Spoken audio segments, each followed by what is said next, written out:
ایک نوجوان آیا تھا نبی پاک کے پاس کچھ سوال کرنے، حضور کچھ دیجئے۔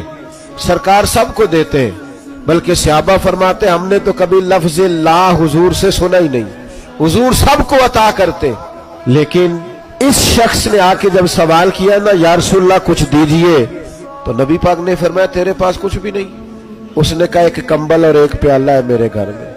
اتنا غریب آدمی تو اس محفل میں کوئی بھی نہیں ہوگا جس کے کہ میں گھر میں ایک ہی کمبل ہو اور ایک ہی پیالہ ہو۔ سرکار نے وہ کمبل اور پیالہ منگوا لیا، اس کی بولی لگوا دی، فرمایا کون خریدے گا؟ ایک شخص نے کہا 1 دینار میں خریدوں گا، ایک نے کہا 2 دینار میں۔ نبی پاک نے 2 دینار میں وہ کمبل اور پیالہ بیچا۔ نوجوانوں سنو، اپنے گھر سے انویسٹمنٹ لے کے جانی ہے، کسی سے نہیں مانگنا۔ فرماتے وہ 2 دینار میں بیچا، فرمایا 1 دینار کا گھر کھانا لے جا اور 1 دینار کا کلاڑا خرید کے لا۔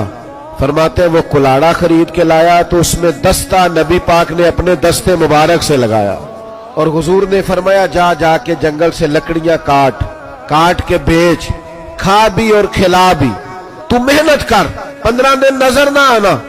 فرماتے وہ 15 دنوں کے بعد صحابی آئے تو فرمایا اب تیرا کیا حال ہے؟ عرض کی یا رسول اللہ پہلے 1 پیالہ تھا اب سارے گھر کے برتن بن گئے، پہلے 1 کمبل تھا اب سارے گھر کے بستر بن گئے۔ تو بھروسہ اللہ پہ کرنا ہے اور محنت بڑی کرنی ہے۔ یہ چھوڑ دو سیاستدانوں کی گاڑیوں کے پیچھے بھاگنا، مالداروں کی گاڑیوں کے پیچھے بھاگنا چھوڑ دو، یہ چھوڑ دو پیروں کی گاڑیوں کے پیچھے بھاگنا، آپ سیدھا اپنے رب پہ بھروسہ کرو۔